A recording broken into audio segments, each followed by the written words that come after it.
I am DK, and we're back with another episode of the Austin Comedy Network podcast. Today, we are joined by a special guest, a recent big book winner on Kill Tony, who had an amazing set. You might know him there. He is a comic who recently became a really welcomed presence in the scene. Great talent. Welcome, Mr. Ben Williams. Yeah. What's up, man? I'm happy to be here. That's right.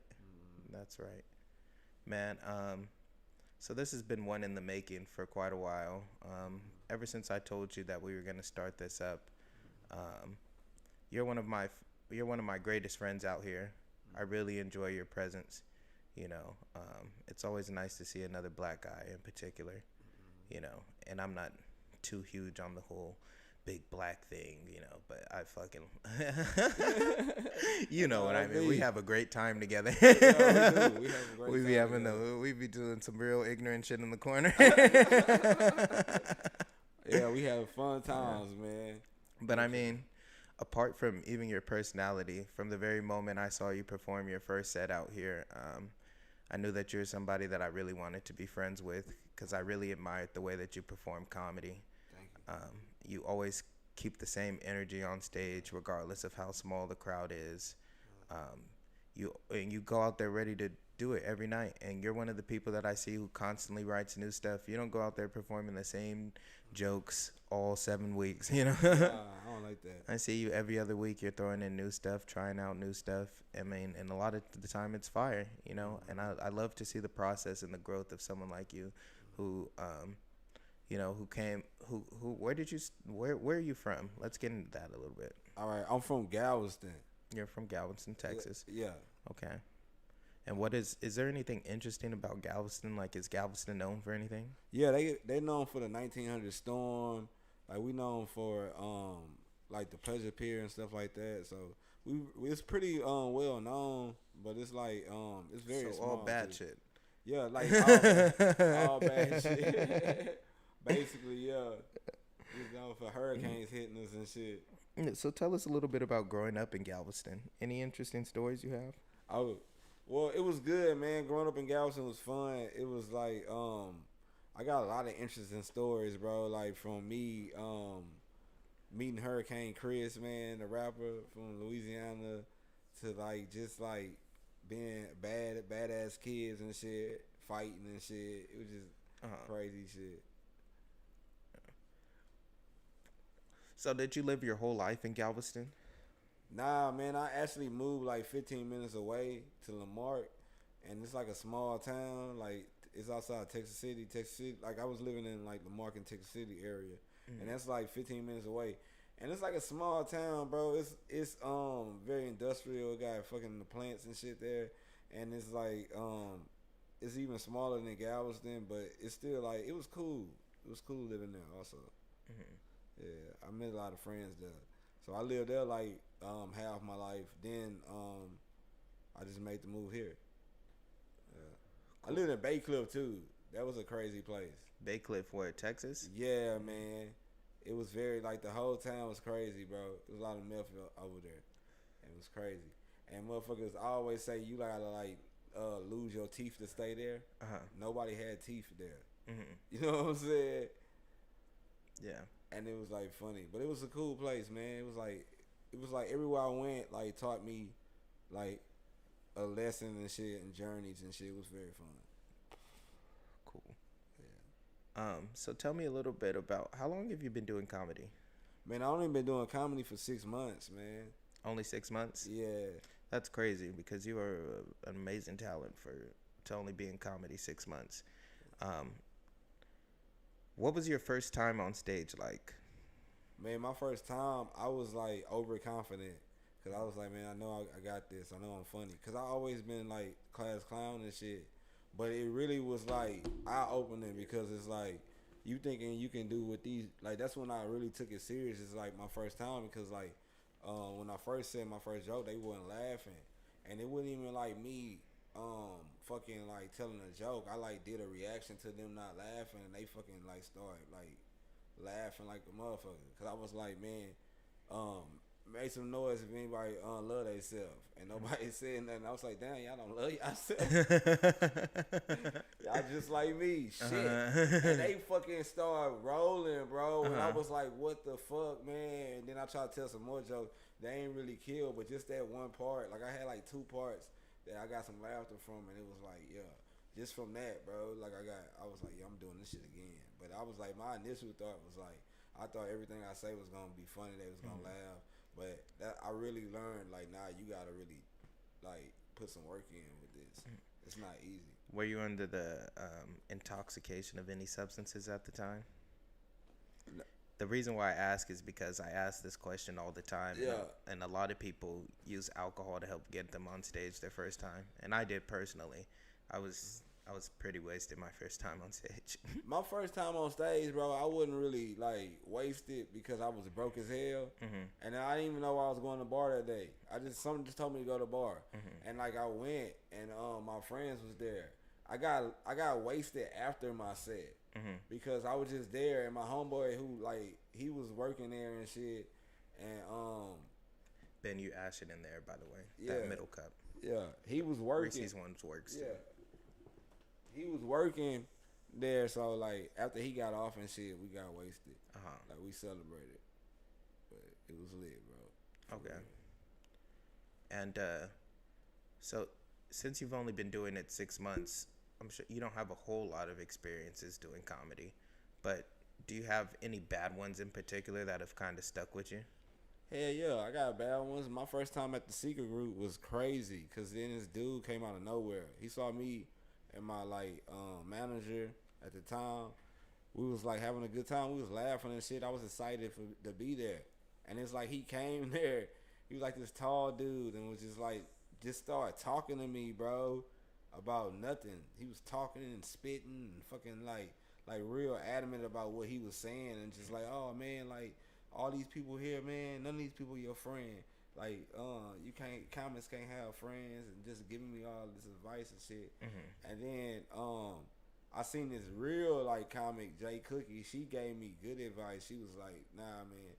She was like, don't listen to him. He don't know what he talking about. She was like, I was like, yeah, he a comic, ain't he? She like, that's what he call himself. It was funny as hell, but I had some weird experiences, man, already, with this shit, man. It was like, but it was like nothing too crazy now. You know what I'm saying? Like you say, I'm still early into it. I had hecklers and shit like that, but it wasn't nothing too crazy. Like for the most part, everything been smooth. Yeah. And what's been your best experience in comedy so far? My best experience was Kill Tony because it was great. It was like the most people I ever performed in front of. But like just every time I get on stage is a great experience, man. It's always something different and something funny, bro. Like, it's always good, man. Like, yesterday was my first time getting on the Creek mic. That shit was awesome, bro. Like, just, that's what I say. I always say getting on stage, period, is good. But Kill Tony merely because it was with other comics, man. And then it was in front of our audience. That was great. That's what made it good. A big audience. Like, that's the biggest crowd I ever performed in front of. So I gotta say that one, but every time I get on the mic, like you said earlier, if it's 3 people there or whatever, man, you know what I'm saying? Because if you make 3 comments laugh, it's like making 20 people laugh to me. So it's like you make them laugh and have a good time. So that's all that matters. Yeah, every time I perform comedy, there's something new that I learn. What have been one of the greatest lessons you learned in the 6 months that you've been doing it? In due time, man, because you want shit to go fast, but you gotta really put in the work and really put in the hours and stuff like that, man, because that's what they count. Like, you want to just everything to happen quick. You want to have shit like just fall in your lap, but you can't do that. That's what I really learned, man. I really learned here 2 things, like just like in due time, and then the second thing I learned is just like how much relationships matter with people, because like being an artist, you more closed in, you more in a clique and shit like that. Not saying it's not like that in comedy, but for the most part, if you make relationships with people, it's gonna take you far, and that's what I learned. And through comedy, like you gotta really like when you really got genuine friendships with people and stuff, it'll take you far and stuff like that. Cause that's how I met y'all. Just, you know what I'm saying, no ill intentions. So it cool. So have you enjoyed comedy since you started? Do you think this is something you want to do the rest of your life? Yeah, it's definitely something I want to do for a long time, man. I don't know how long, but like for a long time. Like we can lean for the rest of my life, but we never know what it's gonna take me. But right now, I'm enjoying the fuck out of this. Cool, cool. Yeah. And since your time in Austin, I mean, cause this is your first time moving to Austin and living here, right? Yeah, it's my first. It was actually my second time ever being in Austin. I've been here one time for South by Southwest in like 2017. It was crazy because I met the baby and I met Lil Baby. Like they were both here and shit. Like, and that was before they really blew up. So it was cool. But other than that, man, this is my second time really being here. So it was real like eye opening. Like I'm really like I was really new and didn't know anything. Especially when I seen them moving cars, like them cars with nobody in it. That shit scared the fuck out of me first time. I actually almost got hit by one of them. Like for real, They are a little bit creepy when you see them for the first you time. get hit with one of them. Who you gonna sue? You can't fucking like, you know what I'm saying? The company? I saw a dude trying to have road rage with one of them. I swear, bro, he was honking. He got out the car, but it's like ain't nobody in there. What you gonna fight? You try to punch the window or something? I don't know, but it's funny, man. Like this is a different city. Like, Yeah. And can you tell me a little bit about some of your experiences since integrating into the Austin comedy scene? Like, Man, it's been crazy experiences. It's been like from the comedy scene, it's like different acts and different like forms of comedy that I've been like seeing and stuff like that. Because where I'm from, it was just like stand up. Like I wasn't seeing different like people do different stuff like prop comics. Well, nah, that's a lie. Cause in Houston they had prop comics, but they had like yeah, they had this woman. She fucking pulled dildos out of her purse. Like the whole act is funny. But shout out to Jay Cookie. She just pulled like, bro. She'll pull like a big ass dildo out and shit. It's like, damn, bro. Like, it's funny her whole show like that. But it's like here it was different stuff, man. Like you got different people that like, you know what I'm saying, different forms of stand up, and that I love it. That's what make it different. yeah, and none of us, just to update you guys real quick, none of us are on the list for the mothership mic. So Okay, bet. We got more time. cool. Yeah, we do. We got more time to burn. But I just have a question. Have you guys ever ridden in those self-driving cars before? I no. never have. So like they had like this promo, so I did it for free, and I just got really stoned and turned the volume of the music all the way up. Just ate Pete Terry's in the back. Yeah. That's pretty fun. That's pretty fun. Um. So Ben, Austin is a weird city. Yeah. Austin's motto is "Keep Austin weird." This is something Mhm. that's well known. And I say keep it the fuck away from me. Have you had any weird experience? What have been your weird experiences since you've moved here to Austin? Man, what haven't been my weird experiences here? From the guy that was in the trash can, who I like when I try to throw something away, I see an arm reach and take my trash. To the guy that I gave my lighter to and he started burning himself with it. To the girl I seen with her fucking like a onesie and it was open and she came up to me with like papers in her hand and she stuffed it in my pants. And she said, yeah, she pointed at a cat and said, it's a whole lot of money in this motherfucker. I was like, damn, man, like this real stuff to happen, man. Like, the old man, like I've been seeing this old. Any personal life changing experiences for you since you've been here? Yeah, because this is the first time I really been on my own, man. This is like the first time, bro. You would think, damn, he 30, he supposed to been on his own. But nah, man, this is my first time really not being around nobody, no family or nothing, and I created my own family. That's why I feel proud about that too, because it's like y'all like not just comedians, y'all like my family. So it's like that's what make it cool, because it's like I don't feel like I'm doing it in front of strangers, like when I like I got y'all with me. So it'd be cool, man. Like that's what I'm most proud of that I did. It's like that I really stood on my own and really like, oh, I'm not running to mom. I'm not running to her. You know what I'm saying? Because my friend really told me before I got here, he was like, nah, man, you at the age where you need to take care of your parents. You know what I'm saying? They've been taking care of you all your life. Yeah. And that really hit home to me, and I was like, I'm not finna do that no more. Like, she helped me to get here, but I was like, I'm not finna like call home. I'm not finna be like, so I endured some hard times here, but I'm really proud of myself because this is the hardest I work towards the goal, and it's really paying off. Like, it really is. It really is. Yeah, it's really paying off. Like, straight up. Yeah. I mean, just a week and a half ago, I think, maybe 2. It's like 2 right now. Where you had a freaking killer kill Tony set. Yeah, I did. Killed it up there. I know I did. How's it felt since then? Your episode is coming out tonight, isn't it? Nah, man, it's really coming, bro. I thought it was on the 25th. I think it's gonna come out on the 2nd, because this one, I don't know, because I think it come out like every month, like a new what's the name? So I'm not sure. It might be this one on the next episode. Okay. But it's coming out, and I'm like proud. Who was the guest on that episode? Man, they had Shane Gillis there, Mark Norman. They had Ric Flair was there. It was like fucking. It was really like 8 comics there, I heard, but I was so like in the moment that I ain't really just see nobody like. But like it was like a lot of comments there, man.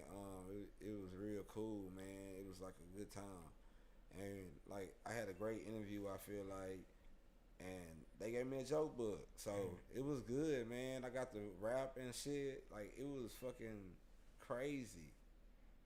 Like that show was real fun, man. The crowd was amazing. Tony was great. They roasted me and shit, of course. You know what I'm saying? One of the dudes said I look like the Somalian pirate that robbed Captain Phillips. You know what I'm saying? And I'll take it. You know what I'm saying? Yeah. But it was fun. And then afterwards, they were like, man, good shit. You know what I'm saying? And like, dap me up and shit. It was like real cool. So I enjoyed it. I can't wait to get back on there. Like, for real. I can't wait to get back on there. Great. And how do you see yourself evolving as a comic in the next 10 years?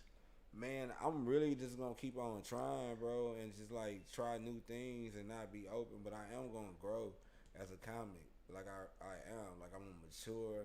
I'm gonna like touch on different topics. Like, it's gonna be different. But it's definitely gonna be a process. Like, I'm not gonna be like the same forever. So I'm gonna always keep on evolving for these next 10 years. A lot of movies, a lot of fucking shows and shit. That's what I want to do. Like, you know, I got a lot of goals that I'm gonna make happen. So I've already accomplished so much that many goals that I set for myself. So it's crazy. Like, Yeah, and I just want to take a moment to compliment you because, like I said, you're one of the people that I truly admire. To have only been doing comedy 6 months, and I mean, that's about the 4th time that I have. I mean, I enjoy seeing your set every time. You are an amazing comic, and I do believe you're going to reach all your goals. I truly believe that in my heart. yeah, As long as you stick with it, you're gonna be successful. I You think know. so too, man. Cause that's all I'm really. That's anybody. I feel like anybody, if you put your mind to it, you know what I'm saying. You really can accomplish what you want to accomplish. But a lot of people let doubt and self-doubt like stop them from doing stuff, and I just won't let it do it because I just wanna. I know where I wanna be at. And I'm gonna keep on pushing towards it. Ego, doubt, Yeah, shame, embarrassment. Yeah, it's too many. It's too much of that, bro. Like, that shit's stupid. And it's like, that's why a lot of people be wondering why they in the position they in. You know what I'm saying? Honestly, Yeah, I don't got nothing. I don't got no jealousy. get to your for 40s nobody. and you get regretful. Like, oh my God, there's so many things in this world that I wanted to accomplish. Man, you gotta just do it. And I always tell people, like, I feel bad because there's so many people that I grew up with who are like, by the time they were 17, 18, 19, had already started a family, already had a wife sometimes, or a girlfriend that they saw themselves being with forever, and, you know, or boyfriend too, you know, and they built their house of stone, or, you know, I would say diamonds, you know, because once you have kids and stuff, it's like, you know, before you even know who you are, You know, you don't. It limits your options so much. And I'm not saying having kids is one of the most beautiful things that you could ever do.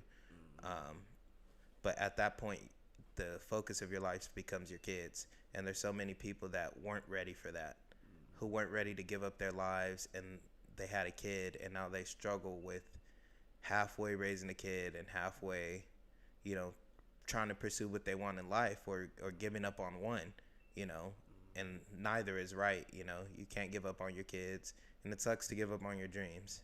Yeah. You know, You can't give up on your dreams. You can't. You got to keep going. you got to. Yeah. You can't. Yeah. You can't. You got to. It's so funny because Nike put it so simply, but yet so eloquent. Like, just do it. Like, it's really the truth in terms of anything you really want to accomplish in life. You have to just try. You know, you're going to fail. It's going to suck the first few times regardless. Yeah. You know, even this podcast right now, it's not the best it could be. Not even close. But we're going to try. And in the beginning, we're going to continue to push it out. And over time, we'll get better, you know. Yeah, and the that's first how few it is. months, first few weeks, maybe even the first year, 2 years might suck. But hopefully we plan to get to the point where, you know, this is something worthwhile. Yeah. You You know. stay at it, you're going to get better.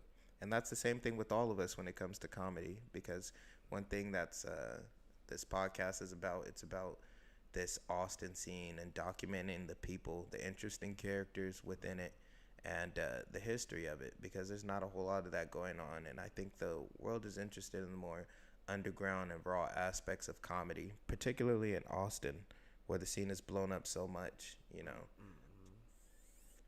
Yeah, it's a big scene here, man. And if only they knew, like, the beauty in all of you guys as comics, you know, trying to make it in the world, the things that we have in common, you know, pain and laughter. I always say the world is born in polarities, light and dark, love and hate, you know, and things exist on the spectrum of those polarities. But like laughter and pain are one of those polarities. Like a lot of us have a lot of common traumas and issues, you know. We're very quirky, you know, but that's the beauty in us all. And that, like, a lot of artists, they strive for individuality rather than to be subjected to groupthink or be, as Jesus, the Bible refers to them as sheep.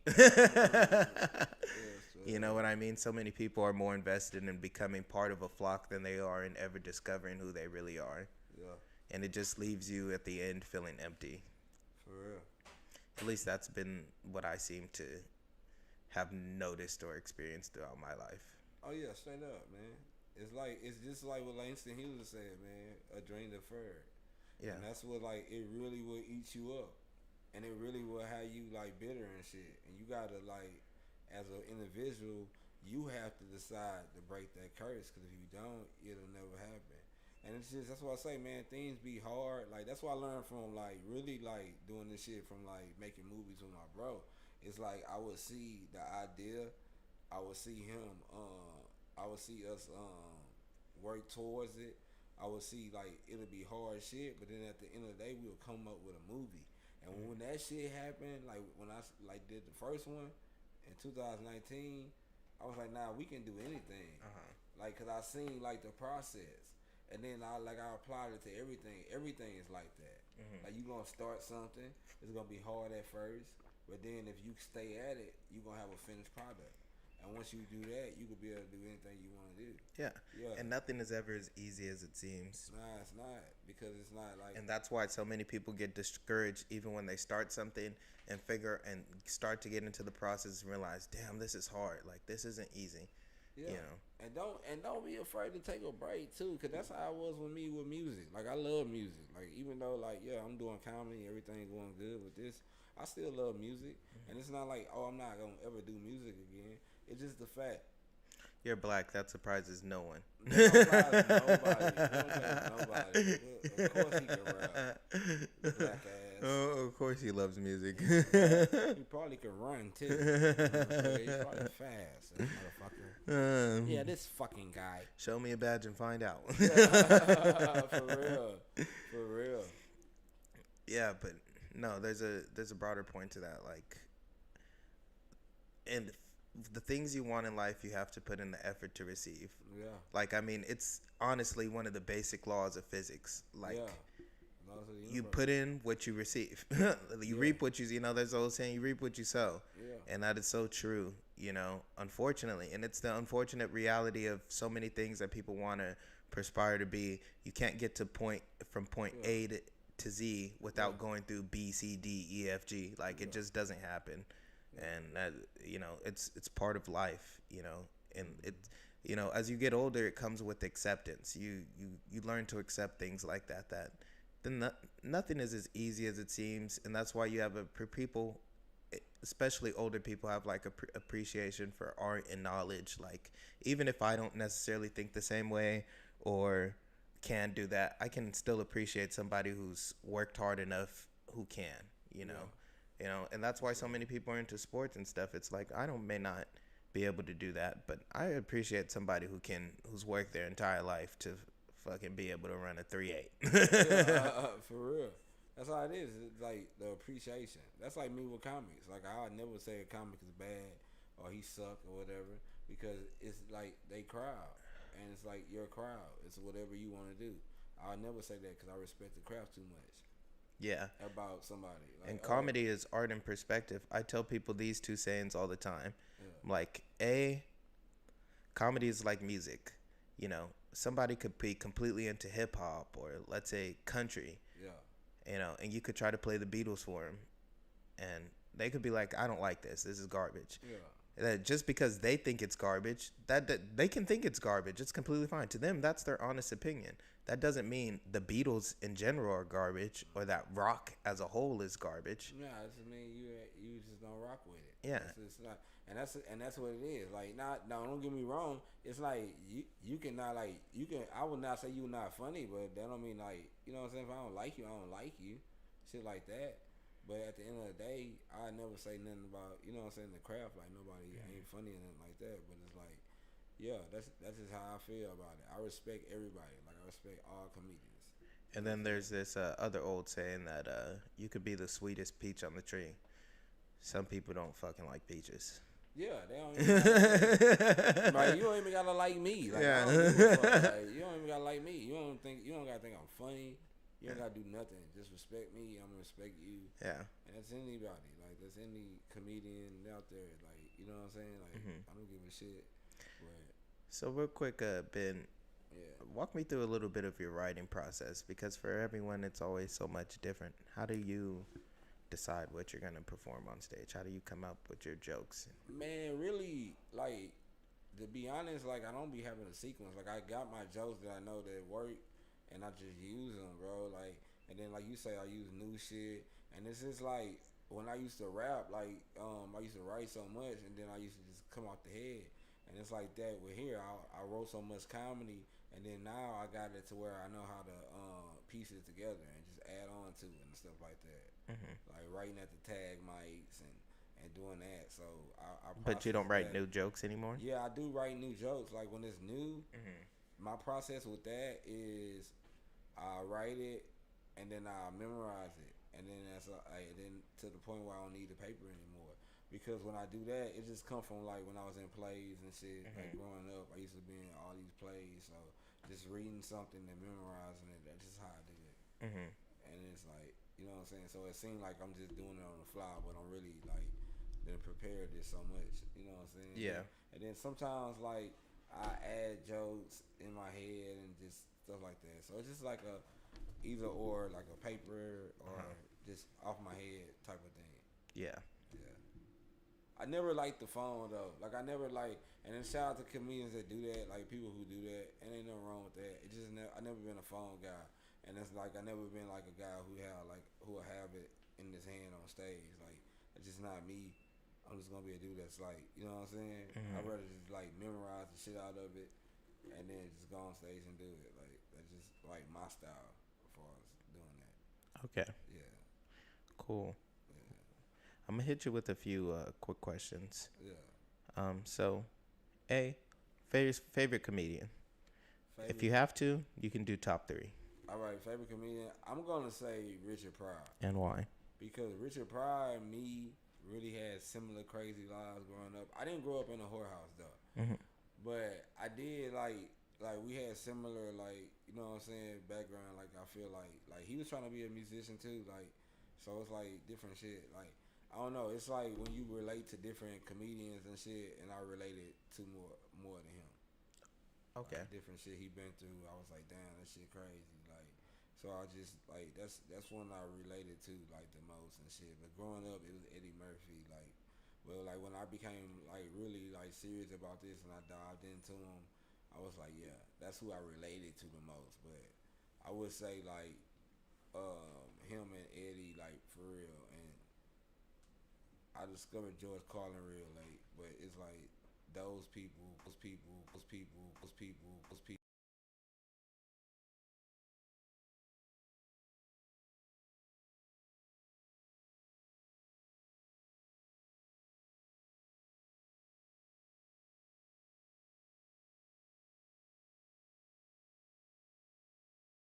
Like it's so many motherfuckers that I don't even got a top three, bro. But like my favorite is Richard. Like not even saying like it's just that's my favorite. Okay. Yeah. And favorite comedy club in Austin? My favorite comedy club is Not best. I'm asking you your my personal favorite. And I was gonna say it. I don't care which you best favorite is the Creek in the Cave because that's when really I met all my people. That's when really like everybody got close and shit, and like we all chill and shit, like at the Creek in the Cave. So yeah, Creek in the Cave is like my family. Them motherfuckers cool. I never had no problem out of them. So Creek in the Cave for sure. That's like the fucking. I always say that's my fucking comedy church. They got the stained glass windows like a church, like a Baptist church. Okay. And favorite Austin comic? Favorite Austin comic? Like out of anyone who lives in the city. DK. Nah, like, nah, seriously, bro. You definitely a funny dude. Like, for real. Like, you got some funny shit, too, man. Like, for sure. But, like, favorite, I don't know, man. I'm going to say me. Nah. Because I know me. I know what I've been through. I'm just going to say me. But I do got favorite comedians and shit. Like I say, man. Like, you know what I'm saying? Like, shout out to Casey Rocket. Shout out to motherfucking Cam. All them people. You know what I'm saying? Keith Ray. It's a lot more. Patrick. Like, it's some funny people here. Like, for real, man. Like, so it's hard to say favorites, but I do enjoy every time these guys go on stage. And it's a lot more, but, like, it is some funny, it's some talent here, for real. Like, not just saying that to, like, you know what I'm saying, be all friendly and shit. It's really some funny people here, like, for real. And it's No, like, I can completely agree with that. yeah, like, it's really, and it's never a dull fucking moment. Like, it's not. It's never a dull moment here. Like, I swear it's not, bro. Like, just coming in here, because this dude told me, oh, man, just come to my house. It's always 5 people just leaving at, like, every minute. You could catch the door. He said that one day. And then today, I was like, all right. He said, like, just catch the door. This Asian dude coming out. Man, this dude fucking seen me coming out, got in front of the door, put his leg right there, like, to close. I was like, damn. And he was like, you live in the building, man? I was like, I got an interview with DK. He fucking closed the door and shit and kind of got out the way. I was like, damn, man. Now all black people are criminals. I'm dead. Motherfucker. I ain't want him to fucking put me in a, like, just, like, karate kick or some shit. I get it. Because he was, like, kind of swole. I know he knew karate. I'm dead. Dude, I would have just been like, yeah, I live here. I did. I said 207 at first, and he fucking just, like, fucking slammed the door in my fucking face. I just wouldn't have gave a number. I would have been like, yeah, I live here. But actually, do you have any favorite types of comedy? Because I mean, as you explore comedy and stand-up comedy in particular, you learn there's so many different genres and things that you either do or don't excel at, or do or don't really understand as much. So whether that be like dark comedy or family comedy or storytelling or improv or what is there anything that you really enjoy watching or gravitate towards? I mean, for me, I like all types. I like different shit, but like, as far as me doing it, I just do me, man. I really don't know what genre I'm in. Like, but I do enjoy different types. Like, I enjoy serial comedy. I enjoy it like that. Like like with my stories, I be like, damn, do I do dark comedy? Like because it's like some of the shit I talk about be dark and shit. Like you wouldn't Well, really think yeah, it was it's a like lot of fucking self-deprecation with a yeah, lot of edgy, yeah, edgy shit. So edgy it's like, sense. Yeah. yeah, so it's like I don't know what type I got. I just try to be honest and like just, you know what I'm saying? Jokes on you are considered self-deprecation, like humor. Yeah, and that's what it is, man. But at the end of the day, Uh-huh. that shit make me feel good and shit because it's Because like of that, really I'm wrong. like it's like really like when you do shit like that, it's like I'll beat you to the punch and like I'm gonna have the jokes, so I get the last laugh. Yeah. Okay. And real quick, uh, is there any types of comedy that you really struggle with? Like any aspects of comedy that it's like really hard for you to Man, joke about? Like, let's say it's hard for you to tell stories on stage, or um, let's say nah. do your set very clean. You know, any of the you find anything for in stand up comedy fairly difficult for you to do? At this point, I don't know what'll be difficult. The only thing that probably be difficult maybe roasting, cause I can do it, but I'm not like a fucking like master roaster or some shit like that. So it's like that's not a strong point for me and shit. But as far as like other forms of comedy, I like it. I like improv. I like all that other stuff. So it's like I could do that, but other than that, yeah, just like being a roast comedian, I don't think I'll probably be. I mean, I don't know. For everything, I got everything I do. If I try hard at it, I'll probably be good at it. But like right now, that's just not something I'm interested in. You know what Yeah. I'm saying? What time does Kill Tony sign up close?